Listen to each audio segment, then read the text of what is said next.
ke jalan yang wajar. Nah, bismillah, alhamdulillah, wa sallallahu ala sayyidina rasulillah Muhammad bin Abdullah wa ala alihi wa sahbihi wa man wala, la hawla wa la quwwata illa billah. Allahumma salli wa sallim ala sayyidina Muhammad bin Abdullah al-qa'im bihuquqillah ma dhaqat illa wa farajahullah. Amma ba'd.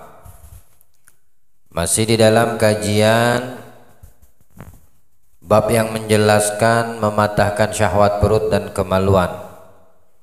Pekan lalu kita sudah lalui perkara yang mematahkan syahwat perut. Al-Imam Al-Ghazali pada malam hari ini menjelaskan kepada kita di dalam kitab Mukhtasar Ihya Ulumuddin pasal tentang mematahkan syahwat kemaluan.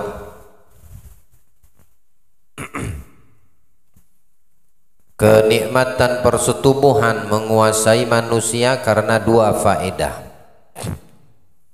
yakni nikmat daripada hubungan intim suami istri.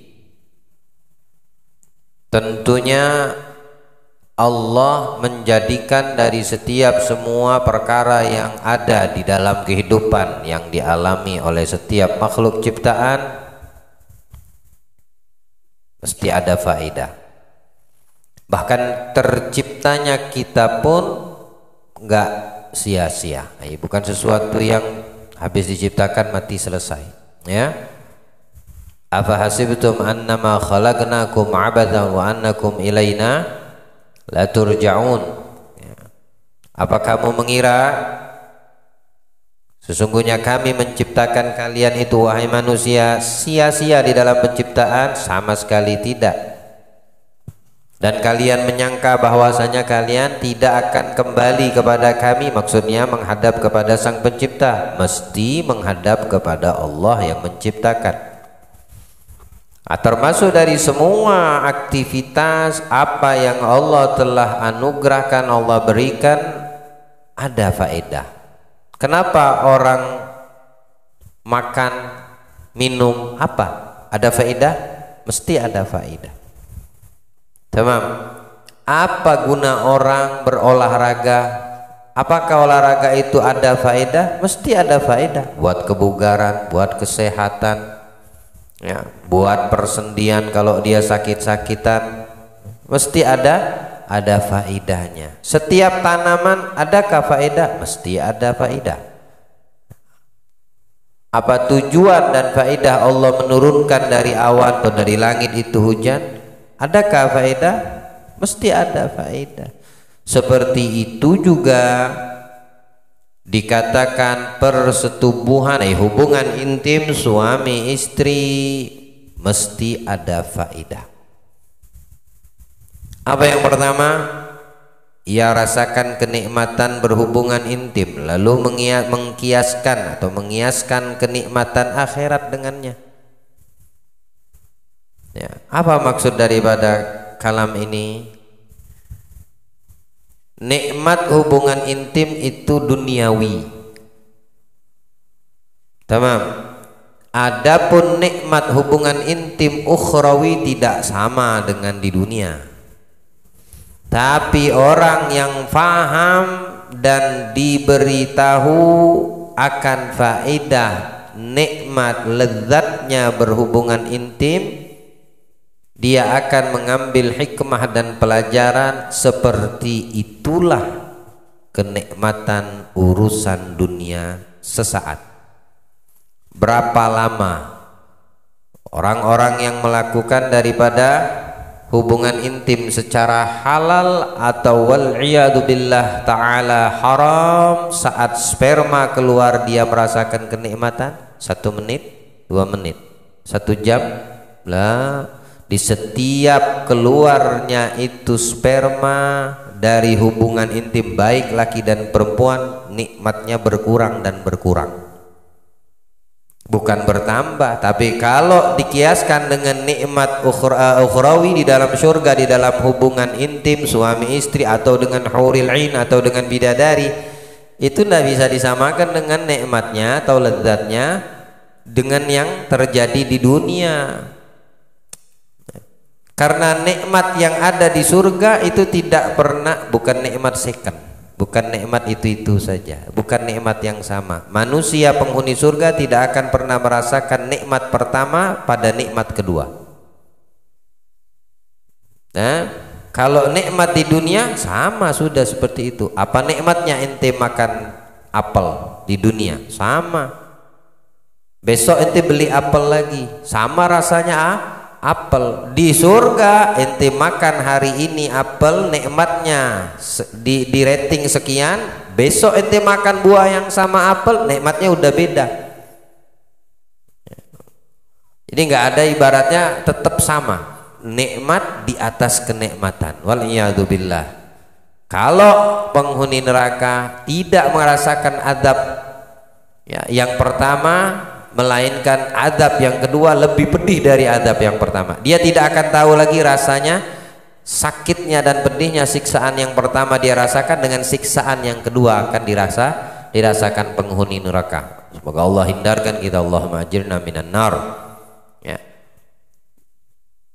Kiasan daripada faidah di dalam hubungan intim saat manusia, suami dan istri ini ya, mengeluarkan benih daripada hubungan tersebut, maka dia mengkiaskan, dikatakan sebagian ulama, hendaknya dia memikirkan bahwasannya nikmat di dunia hanya sesaat, sebagaimana ketika benih tersebut keluar. Jadi rugi kalau kita mati-matian ngejar urusan dunia. Karena ini nikmatnya sesaat, artinya tidak dibawa ke akhirat, ditinggal semua. Tapi kita capek untuk mendapatkan dunia tersebut, ya. Sama seperti orang untuk yang melakukan hubungan intim, untuk sampai tingkat klimaks itu dia akan mengalami capek dulu, ditambah lagi capek saat benih tersebut dikeluarkannya, ya, capek. Makanya orang yang habis berhadas besar dengan sebab keluar mani itu diwajibkan bukan wudhu, mandi. Kenapa? Dengan mandi nasyat, seger lagi dia, ya, timbul lagi tenaganya, kekuatannya, walaupun tidak full. Makanya diwajibkan mandi bukan berwudhu. Tamam. Karena ia adalah kenikmatan tubuh yang terkuat jika kekal, namun kenyataannya fana. Yang kekal akhirat, bukan yang ada di dunia. Apapun dinamakan dari itu kenikmatan, selama itu berada di dunia, fana. Ya, yang kekal hanya di akhirat. Seperti api dan rasa sakit yang ditimbulkannya pada tubuh terasa sangat pedih pada tubuh, gitu juga dengan perumpamaan api. Ya, kalau kena api terbakar badan kulit, ya sakit, pedih dia. Pedih. Kiaskan itu daripada perkara sekalipun itu lahirianya atau zahirnya itu nikmat, ya, di dalam, karena dengan hal tersebut bisa mematahkan syahwat kemaluan. Tapi kalau kita keluar daripada mengambil hikmah dan faedah, maka manusia itu bahkan bisa diperbudak oleh syahwat kemaluan. Waliyadzubillah. Yang kedua, adanya generasi, ya, keturunan. Makanya Nabi mengatakan di dalam hadis, tazawwajul wadudal walud, nikahlah kamu dengan wanita yang wadud, mempunyai sifat kasih sayang. Walud mudah untuk proses punya anak, suka punya anak banyak.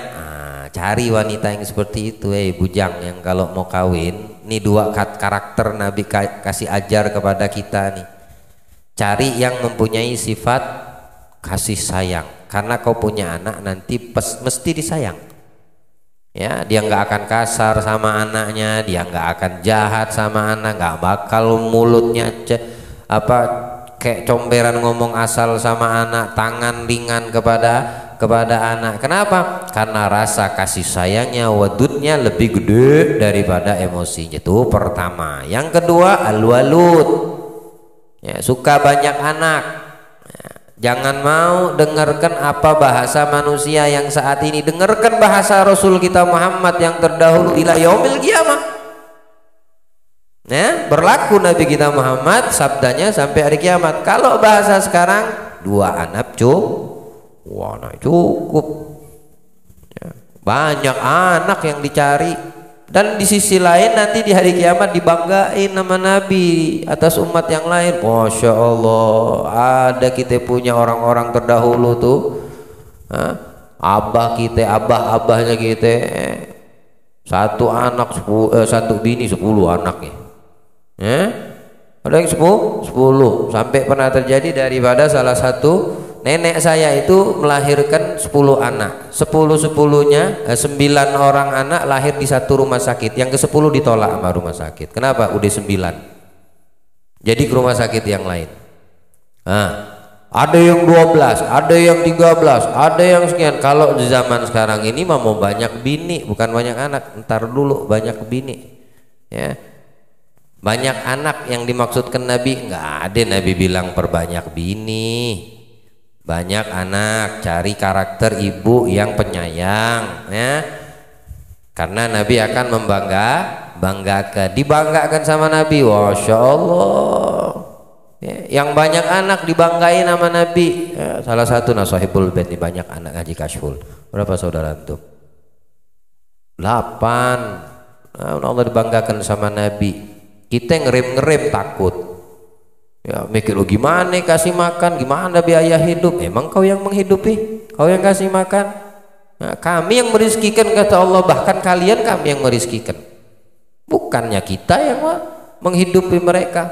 Tapi perlu dipikirin, banyak mikir, ya. Satu aja yang dipikirkan, kalau berpegang kepada apa yang dan meyakini apa yang disampaikan Allah dalam Al-Quran dan Nabi Muhammad melalui hadisnya, aman. Ya, tapi kalau mikir ini, mikir itu, mikir ini, mikir itu, gak jalan. Tidak jalan. Ya, jadi faidah yang kedua, berkesinambungan generasi keturunan. Akan tetapi di samping kedua faedah itu terdapat kejelekan yang dapat membinasakan agama. Maksudnya kalau tidak dengan cara yang halal. Ini yang dikhawatirkan. Dikatakan ulama, setiap maksiat yang dilakukan manusia, orang yang beriman itu mengkikis dari imannya sedikit demi sedikit. Tidak terkecuali maksiat yang dosanya besar, itu pun imannya terkikisnya banyak, bukan sedikit. Paham maksudnya? Ya, kalau dosanya dikategorikan dosa kecil, sedikit yang berkurang imannya. Tapi kalau dosanya besar, gede juga imannya yang hilang dari hamba tersebut. Allah mantapkan iman kita, Allah kuatkan iman kita. Semoga Allah jaga iman kita sekalian. Kalau tidak dikendalikan, kalau tidak ditaklukkan, kitanya yang dikendalikan dan ditaklukkannya. Ini syahwat ini jahat, ya. Mau dihilangkan nggak bisa, ya. Caranya dikendalikan, ya. Kenapa para ulama, ya, selalu menguatkan, khususnya di zaman saat ini para pemuda-pemudi, ya, untuk bersegera. Bahkan Nabi sudah mengatakan terlebih dahulu untuk bersegera menikah kalau kita mampu. Kecuali kalau kita tidak mampu, maka solusinya dengan berpuasa, karena itu bisa mematikan syahwat. Itu ajaran Nabi, obatnya Nabi. Namun di sisi lain ya perlu dijaga. Nikah kagak sanggup, pacaran jalan terus, ketok palakmu. Betul, mudah-mudahan ini fitnah. Zaman kita ini kan banyak fitnah, ya.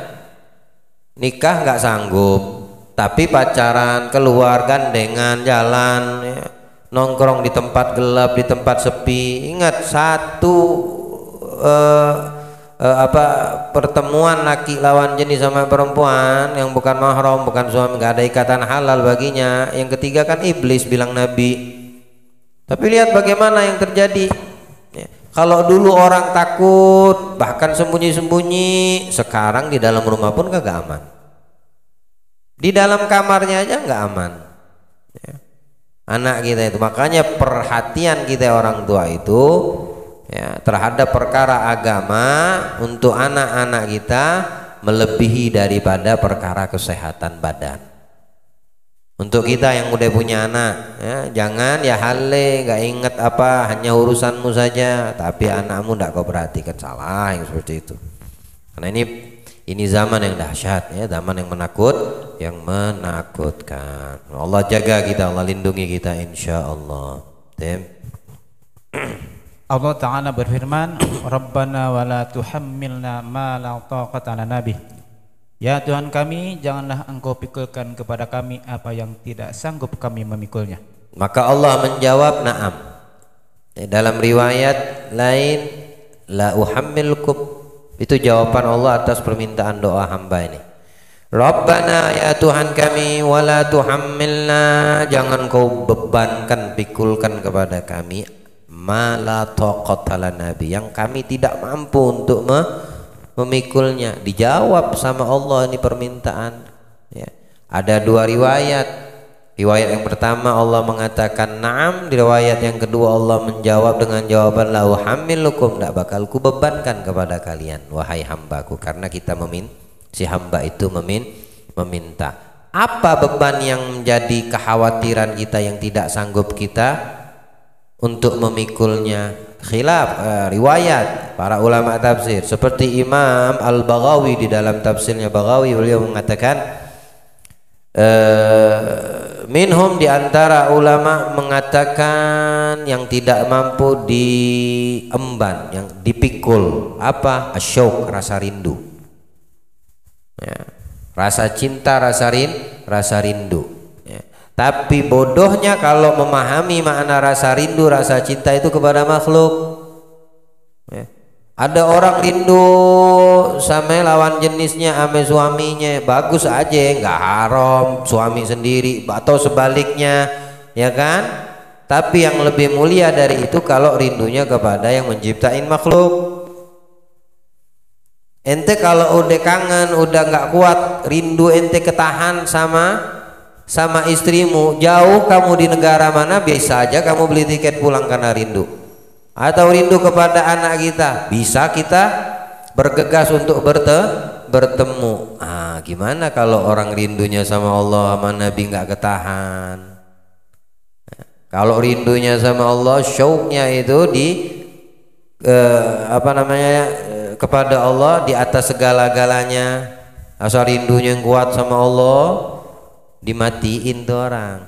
Nikmat mati dalam keadaan kepada Allah, terjamin dia. Rindu sama Nabi, kangennya sama Nabi, udah nggak bisa dia tahan. Akhirnya dimatikan dia dalam keadaan rindu kepada Nabi. Nikmat yang seperti itu ada syuk ya. Para ulama tafsir memaknai daripada yang tidak, salah satu yang tidak bisa ditampung, dipikul oleh kita, rasa rindu atau rasa mahabbah yang terlalu kuat, kangen. Nah, Bilal ibn Rabah contohnya ya, Bilal ibn Rabah karena tidak bisa memikul rasa rindu kepada Nabi Shallallahu Alaihi Wasallam, sampai beliau itu ketika sampai di kuburan, di hadap pusaran kuburan Nabi itu dari Syam itu, karena Bilal waktu wafat Nabi keluar dari Madinah karena teringat terus sama Nabi, di mana tempat ada di situ pernah ada Nabi. Akhirnya tidak kuat dia berhijrah ke Syam. Sampai di Syam, tak lama dari situ dimimpikan Nabi SAW dalam tidurnya, mahadal jafwa ya Bilal, apa ini perpisahan? Kata Nabi, ala tazuru Nabi fil Madinah, tidakkah kau mau mendatangi kami berziarah gitu. Nah, ini kalimat Nabi bilang kepada Bilal, karena Bilal sahabat ya, lebih-lebih bagi kita yang kuat rindunya. Seolah-olah kita ini di Indonesia atau di Tarakan, Nabi juga berkata, wahai umatku fulan bin fulan yang di Tarakan, tidakkah kalian rindu kepadaku untuk ziarah kepadaku? Ini orang dikasih nikmat finansial banyak, kadang-kadang berat untuk melakukan ibadah ziarah ke Nabi ya. Ziarah ke rumah Rasulullah. orang yang kuat cinta tidak mau mengatakan ana mau ziarah ke makam Nabi. Syuf, beda kan? Mereka mengatakan ana mau ziarah ke rumah Nabi. Dia tidak mengatakan Nabi itu wafat atau mati atau meninggal, karena beliau hidup di dalam hati manusia tersebut. Maka dia tidak bisa mengatakan ziarah ke kuburan atau ke makam. Ya. Nah, tapi kalau orang yang nggak paham, ya mau kemana? Mau ziarah ke makam Nabi. Sekalipun dia sudah ada di Masjid Nabawi, mau kemana? Besok kita ziarah ke makam Rasulullah. Tapi kalau orang yang Nabi hidup di hatinya, besok kita ziarah ke rumah Nabi, karena Nabi tidak meninggal, ya, hidup beliau itu di dalam hati yang menghidupkannya. Nikmatnya orang yang kuat rindunya kepada Nabi, diambil nyawanya sama Allah dalam keadaan rindu kepada Nabi, ya, atau rindu kepada Allah. Allah anugerahkan mahabbah di dalam hati kita. Mana Rid? Yang kedua, Imam Al-Baghawi mengatakan yang tidak bisa dipikul oleh kita manusia, apa salah satu contohnya? Al-qati'ati wal firqah. Al-firqah wal qati'ah, terputusnya hati dari sesuatu. Kalau terputus, berpisah artinya, ya. Kadang orang berat kan berpisah dengan orang yang dicintai, yang disayangi, entah istri, anak, orang tua, ya kan, atau harta kekayaannya, ya. Tapi tahu yang lebih mulia, lebih utama, lebih afdal kalau seandainya dia mempunyai rasa berat terpisah dan terputus dari Tuhannya Allah, atau terpisah hatinya dari nabinya Muhammad. Ada mana, ya? Ma'ana amik dalam orang-orang yang paham, diberikan pemahaman Allah Subhanahu wa taala. Ini tidak bisa kita memikulnya. Rabbana la tuhammilna ma la taqata lana, Nabi tidak bisa untuk memikulnya, ya. Kemudian beliau juga menafsirkan daripada ayat ini, ma'ana la taqata lana, la taqata, yang tidak mampu dipikul. Apa? Syiddatus syahwat, syahwat yang nggak bisa lagi ditahannya, ya. Manusia ini kalau sudah berlebih-lebih syahwat dan keinginannya, sulit dia untuk mengendalikan itu kadang-kadang, ya. Nah, ketika itu terjadi, maka hendaklah cepat kembali kepada Allah, entah itu dengan ingat akan nikmat yang sudah dijanjikan atau pedihnya azab yang sudah Allah janjikan. Kalau tidak seperti itu, maka kekuatan syahwat keinginannya itu akan mematahkan dirinya, kalah orang tersebut, menjadi budak mengikuti apa yang diinginkan. Itu tidak mampu kita menahannya, dipikulkan kepada kita syahwat tersebut. Oleh karena itu, dalam urusan kemaluan, menikah, kalau tidak mampu berpuasa, artinya cari cara untuk mematahkannya, ya, cari cara untuk mematahkannya. Jangan sampai melakukan perbuatan yang tidak diridhoi dan mendatangkan murka Allah, ya, maka akan merugi manusia yang seperti itu. Lalu diteruskan dari ayat wa'fu anna waghfir lana warhamna anta maulana fansurna 'alal qaumil kafirin. Allah beri pemahaman, insyaallah. Mudah-mudahan Allah beri pemahaman. Baik. Nabi sallallahu alaihi wasallam bersabda, "A'udzubika minasyarri sam'i wa basari wa qalbi wa mani." Aku berlindung denganmu dari kejahatan pendengaran dan penglihatanku, serta hati dan kemaluanku. Oke, Nabi ajarkan doa ini, ya, minta kepada Allah perlindungan agar dijaga pendengaran kita. Lihat bagaimana tadi penjelasan kenapa anggota wudhu dibaca 12 kali untuk kuping sunnahnya. 3, ya, 3, kemudian apa namanya, 3, ya, diusap ke belakang, kemudian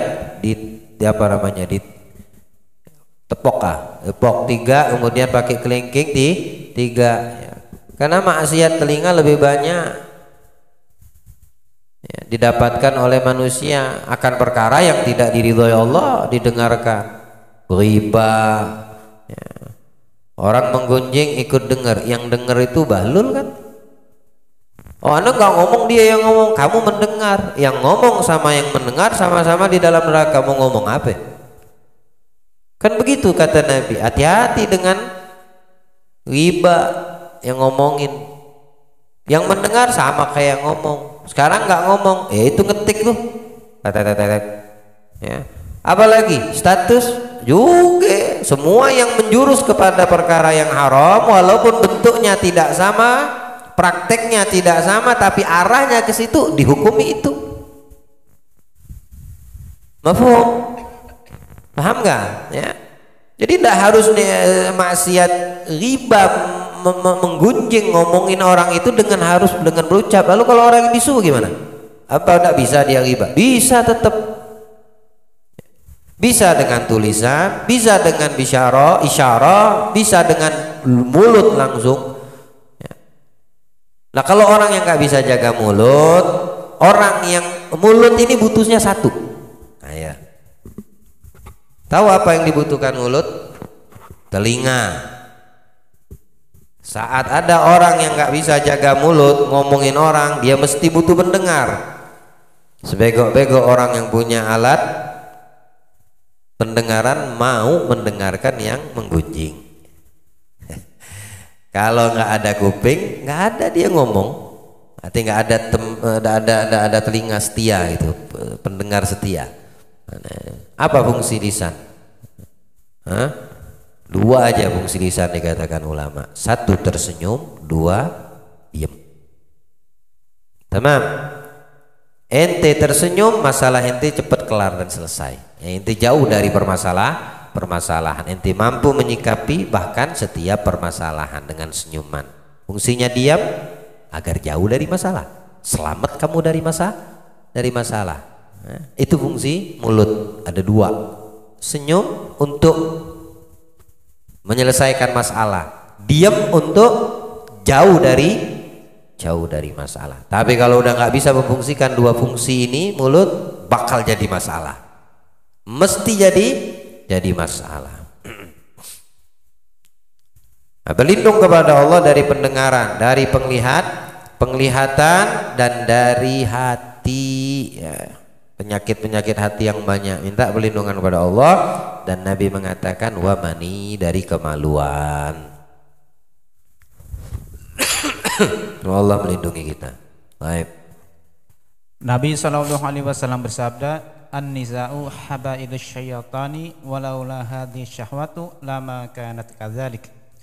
Orang perempuan itu perangkap setan, dan kalau bukan karena syahwat ini, niscaya tidak terjadi begitu. Tidak terjadi perbuatan zina kalau bukan syahwat, ya.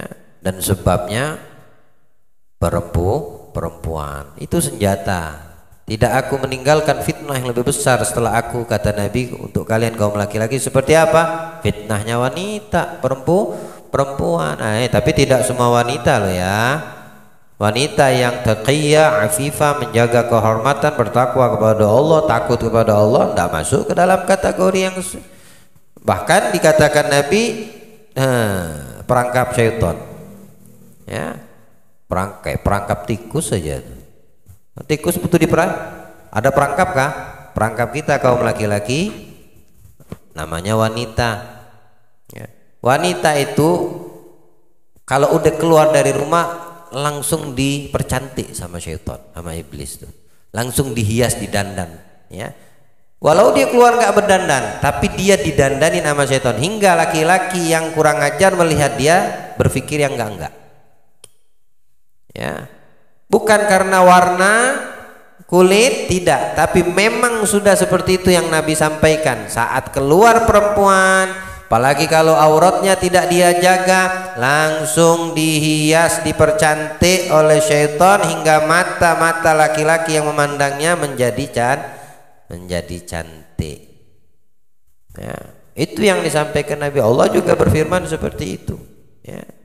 La uzayyinanna lahum fid dunya wa la uyannahum ajma'in. Iblis itu akan memperhias, dibuat cantik semua sama iblis terhadap saking dendamnya sama Nabi Adam. Kesel banget sama Nabi Adam. Apa Allah ceritakan dalam Al-Qur'an itu dalam surat Al-Hijr itu yang menceritakan proses penciptaan makhluk Allah. Tanaman, jin, kemudian apa namanya manusia. Allah menciptakan manusia dari tanah liat, dan tanah lumpur berwarna hitam. Apa ayatnya, apa suratnya? Surat Al-Hijr di awal-awal ayat. Coba yang punya aplikasi buka, bantu saya, takut salah saya melafatkannya. Awal-awal ayat itu surat Al-Hijr, kisah ayat, coba mulai ayat 25 ke atas kalau tidak salah. Ya, ada di situ Allah firmankan, wa idh qala rabbuka lil malaikati inni khaliqun basyaran min salsalim min hama'im masnun. Ayat berapa itu? 26 kah? Nah, ya. Wa idh qala rabbuka lil malaikati inni khaliqun basyaran min salsalim min hama'im masnun. Allah berkata kepada malaikat, aku menciptakan manusia yang ku proses, ku cetak dari lumpur, dari tanah liat atau lumpur warna hitam, ya. Fa idza sawaituhu wa nafakhtuhu min ruhi faqa'alahu sajidin. Nanti kalau sudah sempurna, udah kutiupkan ruh, kata Allah, maksudnya Nabi Adam ini, ya, hendaknya kalian sujud menghormati ciptaan tersebut, manusia ini tadi, ya. Apa setelah itu ayatnya? Faqa'alahu sajidin fasajadal malaikata tuh. Fasajadal malaikatu kulluhum ajma'un. Semua malaikat setelah Nabi Adam diciptakan udah sempurna, dikasih ruh, semuanya sujud menghormati Nabi Adam illa iblis. Tidak terkecuali makhluk satu ini, ya. Illa iblis aba ayyasjuda ayyakuna ma'as sajidin. Dia hanya ingkar tuh, nggak mau tuh, ya, masuk ke dalam bersama mereka yang taat kepada perintah Allah untuk sujud kepada Nabi Adam. Lalu Allah tanya kepada ini makhluk ini, Gala ya iblis, malaka alla takum ma'as sajidin. Iblis, kenapa juga kau ini tidak mau bersama orang-orang yang kuperintahkan sujud, atau sujud bersama mereka yang kuperintahkan sujud? Apa jawab iblis? Gala lam akun li asjuda li basyarin khalaqtahu min salsalim min hama'im masnun. Tidak mau aku, katanya. Kalau iblis di depan muka aku ketok dia, palanya aku tarik hidungnya. Tak mau dia. Ngapain anak sujud dengan manusia yang kau ciptakan dari tanah liat kering, tanah dari lumpur hitam? Ngapain? Gala wa innaka gala fakhruj wa innaka. Mau Allah marah, perintahnya diabaikan. Keluar kau dari surga, kau terkutuk, kata Allah. Gala fakhrud fa innaka rajim. Apa ayatnya?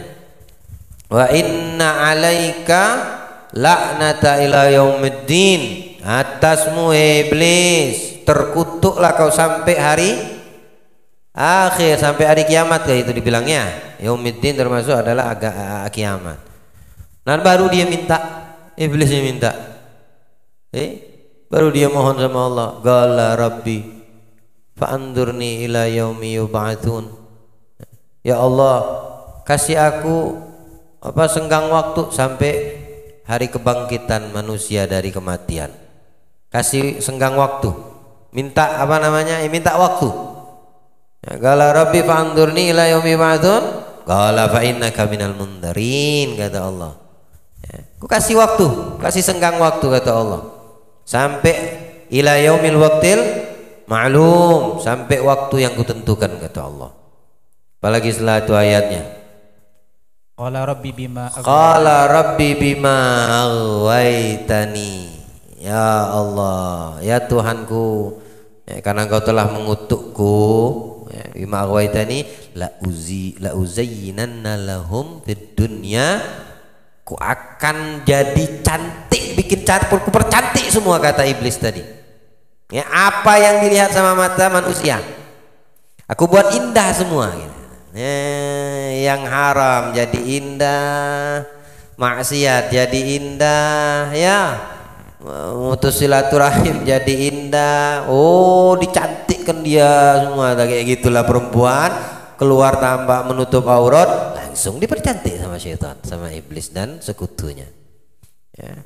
Wala uyannahum ajmain.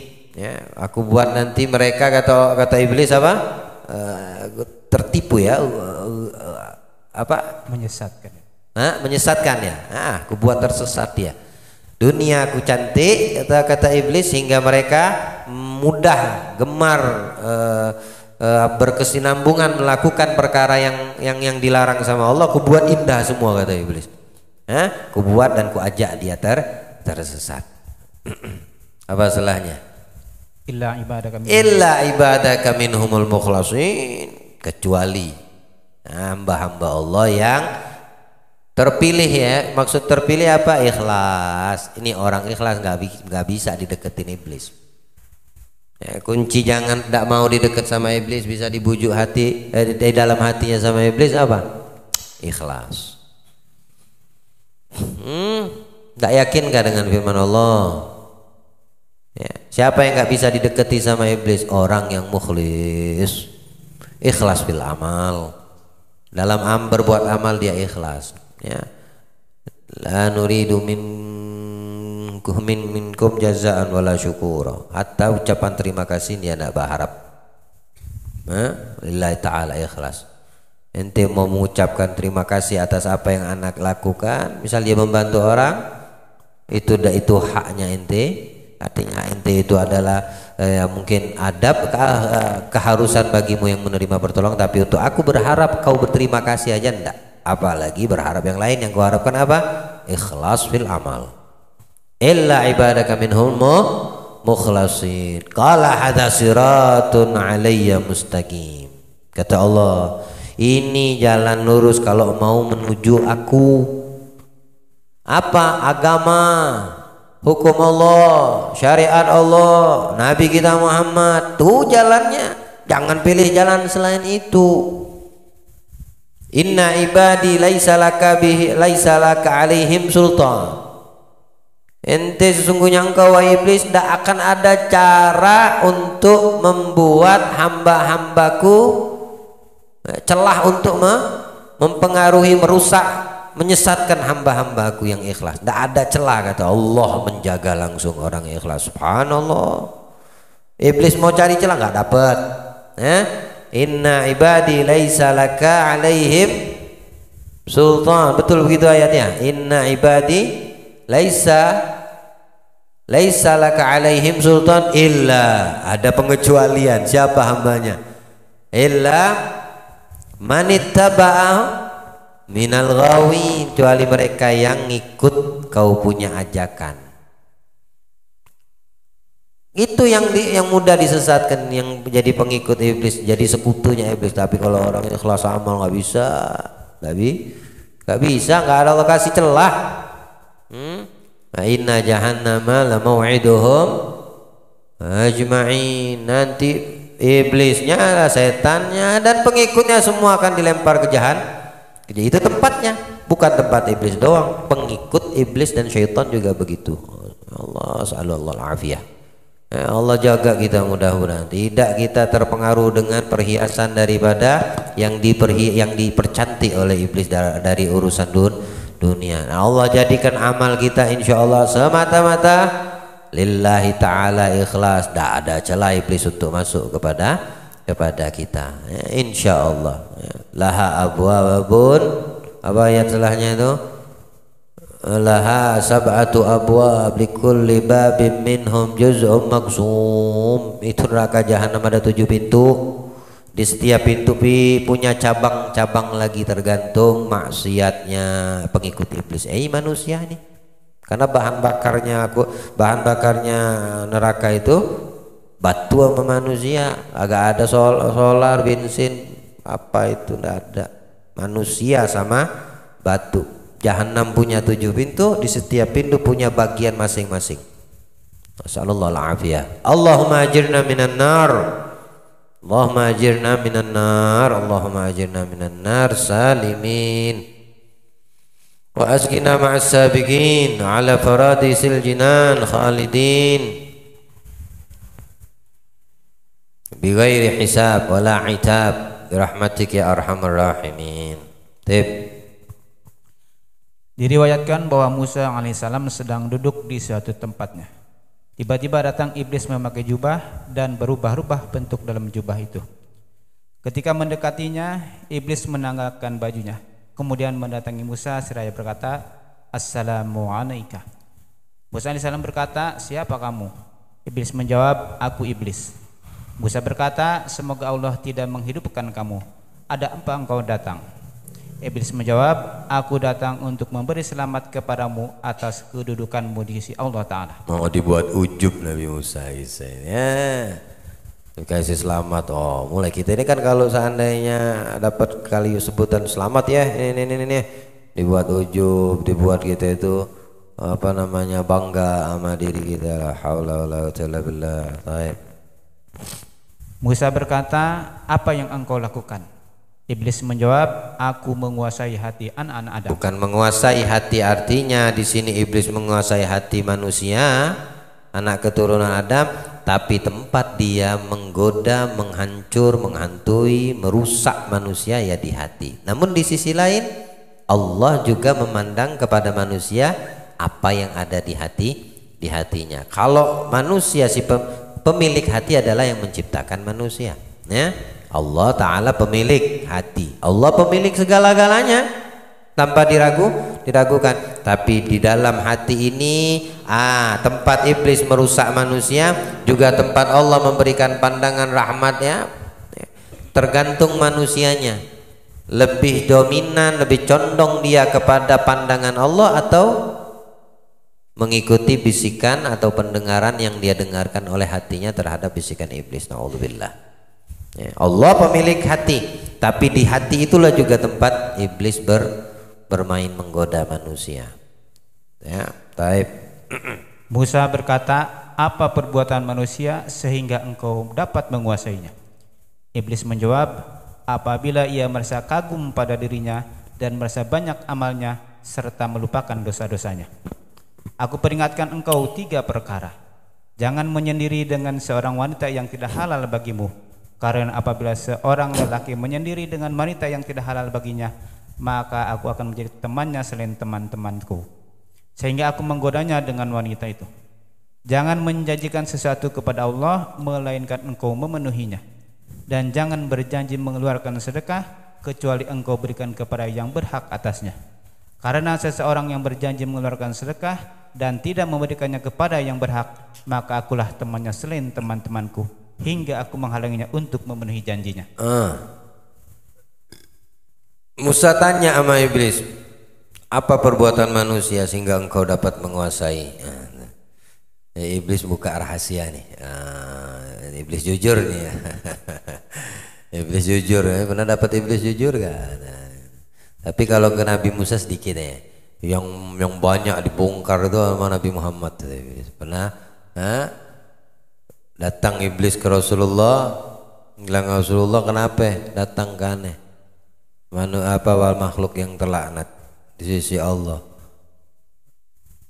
Ana disuruh untuk menjawab semua pertanyaan yang kau ajukan. Kalau ndak ku jawab dengan jujur, aku diadab sama Allah." Udah dilaknat, kena adab lagi. Banyak Nabi itu, ya.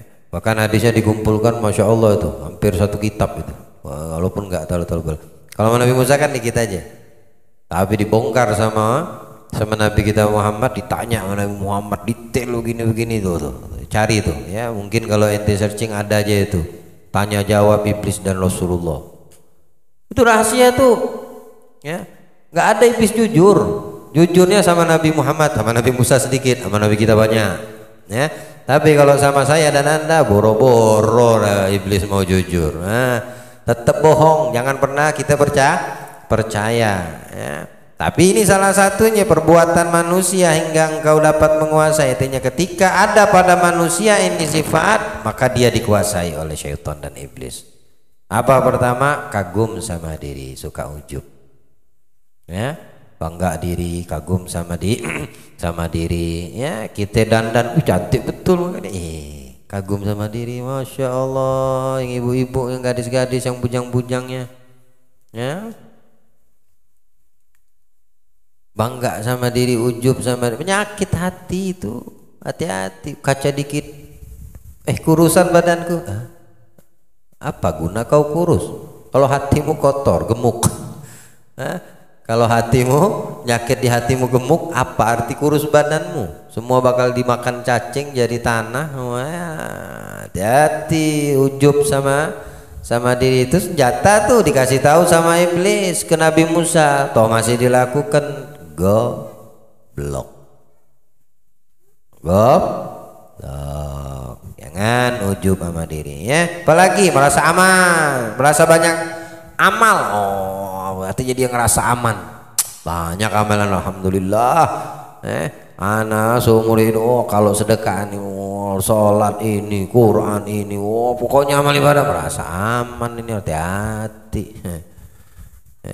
Banyak amal, merasa banyak amal. Ya, semalam kita dijelaskan bagaimana syair Imam Abdullah bin Husain, ya Rabbi ma ma'na amal wa kasbuna kullu zala lakinana fika amal tuhyil idham rama.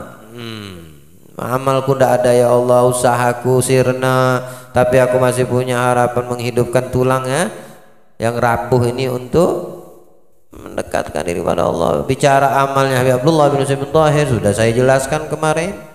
Di luar dakwah, ngajar, karang kitabnya, menyalani tamunya, wiridnya, zikirnya, sholawatnya, la haula wala quwata illa billah. Tapi beliau tidak pernah merasa amalnya banyak. Ada orang-orang yang ikhlas, ingat sama amal baik, dan itu tanda-tanda amalnya makbul. Ya, kalau orang itu beramal banyak, dia ingat, tanda tanya ikhlas enggak di amalnya ini. Ya, orang merasa banyak amal, ya Allah, rugi betul. Berarti dia udah dikuasai sama iblis. Tapi orang banyak amal nggak ingat amal, masya Allah. Ini orang luar biasa yang seperti itu. Ya, dia beramal, membantu orang, pinjemin duit umpama. Ya, anak mau pinjem uang, nggak ada ini untuk beli ini, butuh aja, dipinjemin sama dia. Lama nggak digentinya. Tiba-tiba yang pinjam dapat rezeki, dia ingat mau diganti. Kata yang pinjemin, uang apa ini? Anak dulu pernah, nggak pernah, nggak ingat dia nggak ingat. Ini tanda dia membantu orang ikhlas.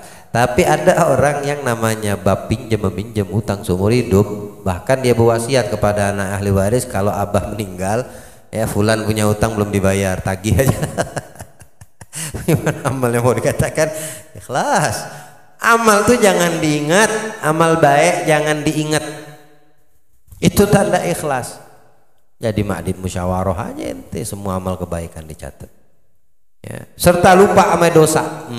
Melupakan dosa artinya apa? Maksiat itu kayak sudah lumrah dibuatnya. Ya. Sudah dia normalisasi kan itu. Jadi normal aja maksiat. Makanya tidak ada rasa takut, rasa khawatir. Ya. Dosanya malah dilakukan, tidak dia ingat kalau itu perbuatan mendatangkan dosa. Alhamdulillah min dzalik. Ini orang yang sudah terbiasa dengan perbuatan dosa, ya, dan dibuat lupa dosa-dosanya. Kalau orang yang ingat sama Allah, dia akan kembali flashback dan dia akan insaf, menyesali perbuatan dosa. Itu tanda orang baik. Tapi kalau dia lupa sama dosa, bahaya, dia udah dikuasai sama iblis. Lebih banyaknya lagi dengan Nabi Muhammad, rahasianya dibuka oleh iblis. Apa perkara? Ya, peringatan kau 3 perkara kata ini nasihat. Sekarang iblis ngasih nasihat Nabi Musa. Ajib, nggak apa-apa. Selama itu menjadi kebaikan untuk kita umat manusia ya. Tapi kalau sama saya dan Anda jangan harap iblis ngasih nasihat ya. Kasih sesat kita dibuatnya, jangan mau kita disesatkannya. Tamam. Perkara pertama, jangan menyendiri dengan seorang wanita yang tidak halal bagimu. Ya, seperti yang saya katakan dalam sabda Nabi, kalau udah laki perempuan duaan, yang ketiga iblis lah menjadi peneman ketiganya. Ya, oh bilang selagi bisa menjaga diri nggak apa-apa pacaran. Ketok juga tuh palanya pakai palu. Ya, palunya palu dari gabus saja. Bisa jaga diri pacaran. Dari mana bahasa? Kau kira Allah dan Nabimu tidak lebih mengetahui dari dirimu? Kau paling tahu kah? Nabi itu tidak mengatakan kalimat yang kita manusia sering katakan, kecuali anda insya Allah bisa jaga diri. Mana ada Nabi bilang seperti itu dalam hadisnya? Kecuali yang bisa menjaga dirinya. Ya, jangan berduaan dengan laki dan atau perempuan. Ya, kecuali yang ketiga adalah iblis. Tidak terkecuali bagi mereka yang bisa menjaga diri. Adakah hadis yang seperti itu? Tidak ada. Tetap aja Nabi Allah paling tahu. Kalau udah laki perempuan duaan, ketiga makhluk, satu makhluk lagi namanya ketiga, syaitan, iblis, mesti terjadi maksiat. Ya. Mau kau berkeles dengan bahasamu yang bagaimana, Anda bisa jaga diri, Anda nggak bakal melakukan apa-apa. Tidak ada. Allah paling tahu dengan kita, Nabi paling tahu dengan umatnya. Selesai. Jangan kita ukur dengan akal kita. Kamu kayak katakan Nabi tidak lebih mengetahui daripada diri kamu mengetahui dirimu sendiri. Salah yang seperti itu. Ya. Tapi iblis kasih tahu nih, nasihatin Nabi Musa. Dinasihatin Nabi Musa. Dikasih kau 3 perkara. Itu yang pertama. Yang kedua, aku menjadi temannya selain teman-temanku. Maksudnya teman iblis ini rajanya ya, pemimpinnya. Ya, konconya namanya syaitan, jin yang tidak beriman kepada Allah. Sehingga aku menggoda maka aku menjadi temannya selain maksudnya dia iblis tadi nih, orang ketiga nih, makhluk ketiga. Maka aku menggodanya dengan wanita itu, lagi-lagi wanita. Ya? Makanya wanita, jaga kehormatan kalian, jaga diri kalian, jaga aurat kalian, bertakwalah kepada Allah dan takutlah kepada Allah, sehingga kita pun laki-laki ya tidak terpikat dengan ini ikat atau jeratan perangkap iblis tadi. Perempuan keluar sebentar aja kamu dari rumah langsung ngelihat wanita buka aurat, kecuali kamu tidak mau keluar lagi dari rumah, i'tikaf, uzlah ya. Tapi kalau mau betul-betul uzlah, ngerti fikih dulu seperti yang udah kita lalui bahasanya ya. Jangan inti uzlah khalwat di rumah nggak mau keluar, fikih nggak ngerti. Kan mau sholat juga di rumah tuh ya. Tapi kalau inti memang bisa lakukan, kalau memang tidak bisa cari nafkah nggak apa-apa. Tapi ketika matamu melihat sesuatu yang dilarang sama Allah, melihat perangkap iblis, melihat tali jerat iblis, jangan kamu lanjut matamu menikmati dan melihatinya. Istighfar ya. Ada orang istighfar tapi matanya tetap astagfirullah, goblok, mata congkelan tuh. Istighfar, tutup pandanganmu ya. Jaga pandangan mata, tundukkan pandangan matamu. Banyak ayat Al-Quran yang mengajarkan kita untuk baik kaum mukminatnya atau mukminnya ya. Jaga pandangan matamu. Apalagi yang ketiga, yang kedua suka berjanji nih mengeluarkan sedekah kecuali engkau berikan kepada yang berhak atasnya, artinya orang yang betul-betul membutuhkan ya. Karena seorang yang berjanji mengeluarkan sedekah tidak memberikannya kepada yang berhak, dia terperangkap, kena dia jeratan iblis. Tamam. Jadi hati-hati ya, baik itu sedekah yang wajib ataupun sedekah yang tidak diwajibkan, yang disunnahkan ya. Kita bisa melihat siapa orang yang butuh, siapa yang betul-betul berhak menerimanya, maka bantukan ke dia. Ya, kalau perkara yang wajib daripada zakat, ada 8 golongan yang sudah Allah tentukan, jangan keluar dari kategori itu. Ya, apalagi kalau digunakan untuk keperluan diri sendiri, tak boleh yang seperti itu. Ya, karena sudah ada aturan dan prosedurnya. Hukum Allah itu sudah didatangkan. Ya, jangan menghukumi hukum yang sudah ada, yaitu agama. Artinya jangan akalmu mengalahkan daripada agama Allah, ya pasti kalah kitanya. Tapi akal iman mengikuti tuntunan hukum wal ahkam. Baik, sedikit lagi. Kemudian iblis pergi seraya berkata, aduh celaka, Musa telah mengetahui dengan cara apa aku menipu anak-anak Adam atau manusia. Ini iblis paling goblok nih, paling bodoh. Ya, iblis bodoh gini nih, duh celaka aku. Ya. Udah dia cerita, tahu deh Musa, pasti Musa nanti ngomong sama umat-umatnya. Yang paling goblok siapa ya? Kan iblis mengaku itu, yang paling goblok yang mengikuti perangkap iblis. Iblis sudah mengakui dirinya goblok dengan bercerita kepada Nabi Musa. Nyatanya ada yang lebih goblok, anak-anak Adam yang mengikuti perangkap jerat iblis ini tadi. Ya. Dibilang jangan ujub sama diri, masih ujub.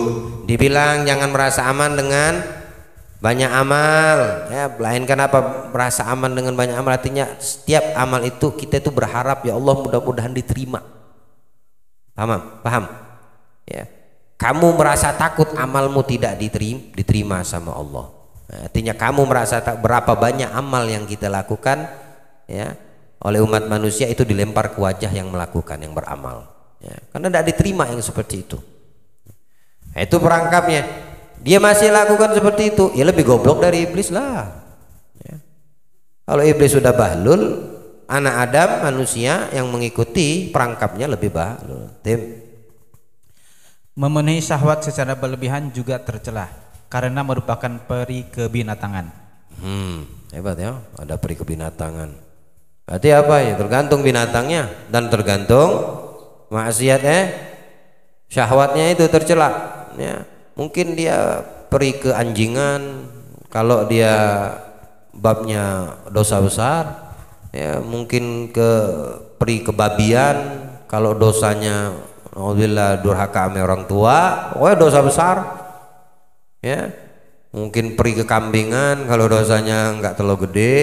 Ya, pokoknya kebinatangan.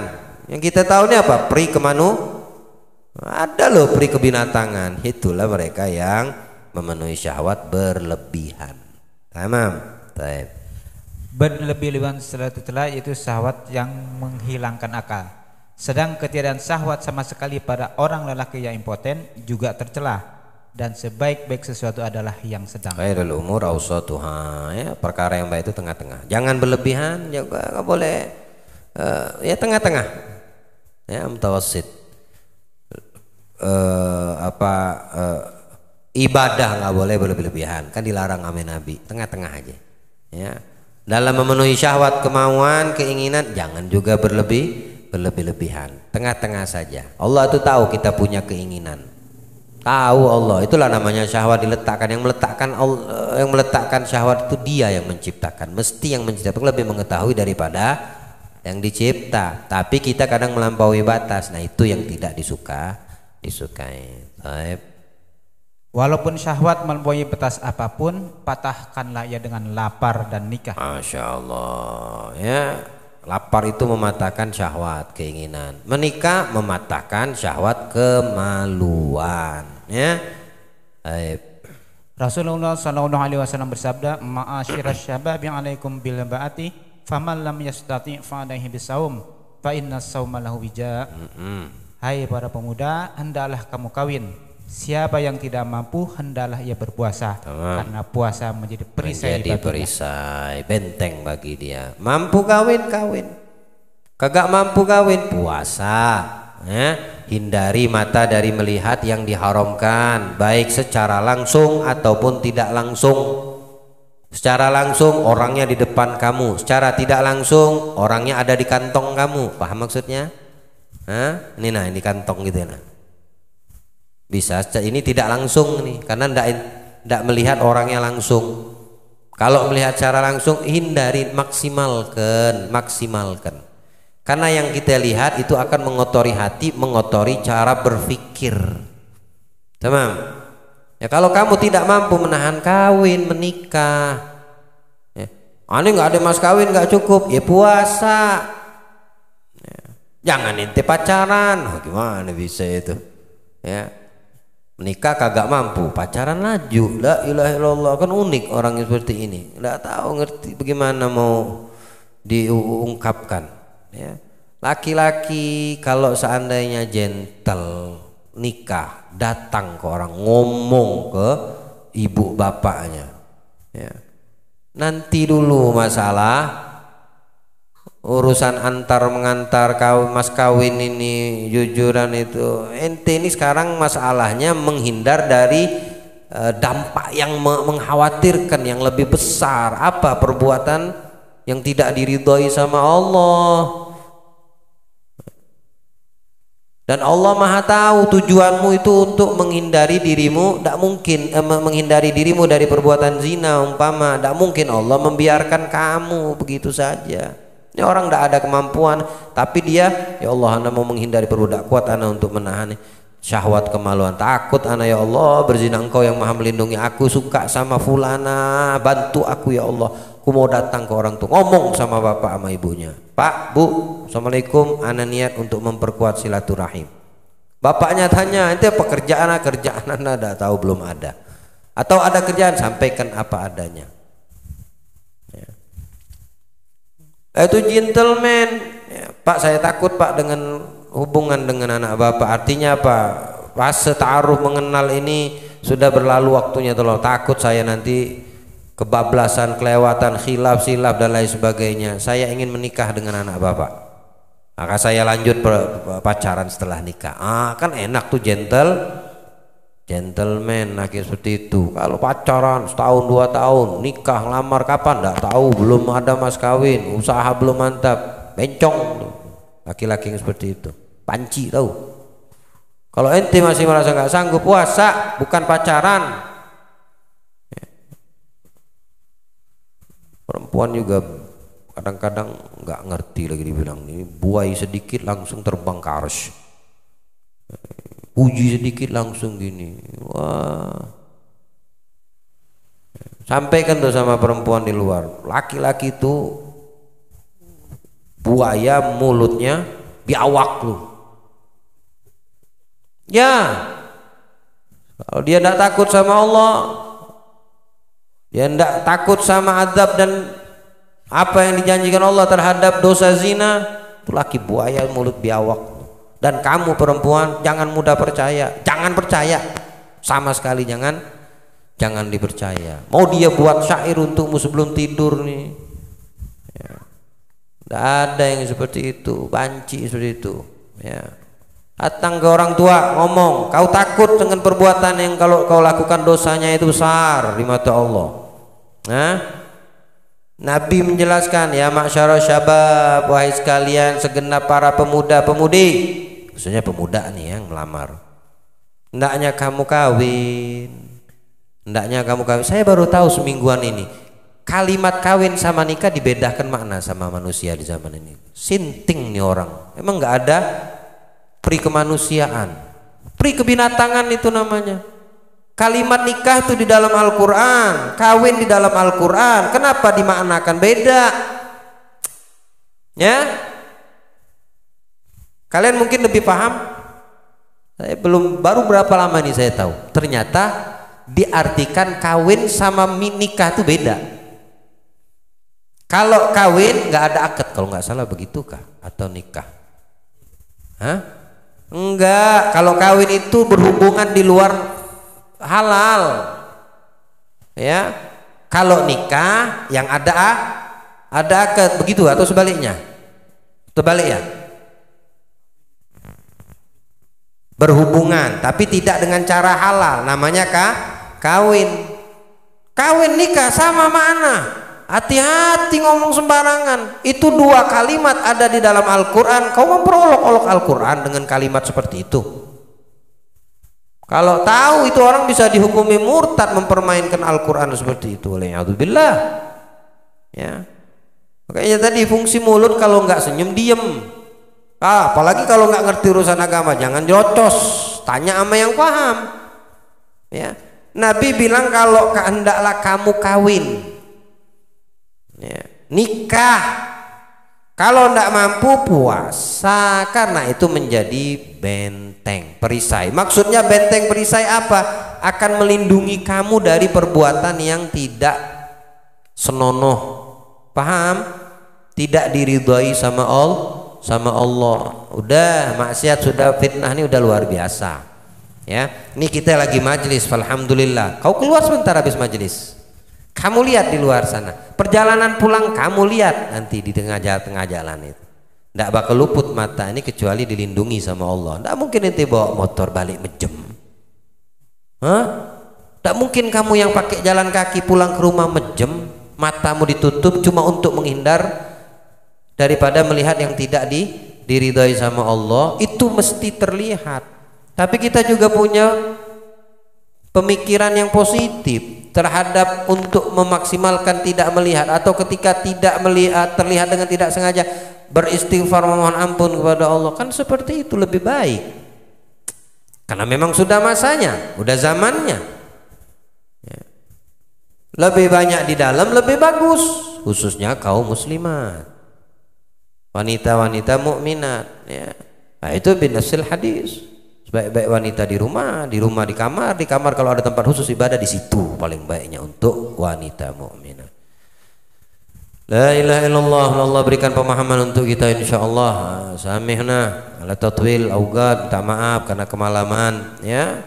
Dari pembahasan ini mudah-mudahan memberi manfaat untuk kita, keberkahan untuk kita, ya, menjadi kita orang-orang yang sadar, orang-orang yang insaf, orang-orang yang selalu menyesali apa kekurangan yang pernah terjadi pada diri kita, orang-orang yang selalu bertobat kepada Allah. Innallaha yuhibbut tawwabin wa yuhibbul mutatahhirin. Allah mudah-mudahan terima taubat kita insyaallah, dan Allah jadikan insyaallah perkumpulan kita perkumpulan penuh makna barokah. Allah jadikan sebaik-baik kita punya telinga mendengarkan nasihat agama, sebaik-baik kita punya tubuh mengamalkan apa yang kita dengarkan dari ilmu dan agama serta nasihat. Amin ya rabbal alamin. Mudah-mudahan jamaah haji dari Indonesia dalam perlindungan Allah, kesehatan, afiat, kekuatan dijaga sama Allah Subhanahu wa taala, khususnya dari Kota Tarakan insyaallah yang menunaikan ibadah haji tahun ini selamat balik ke tengah keluarganya, dalam pelukan hangat keluarganya,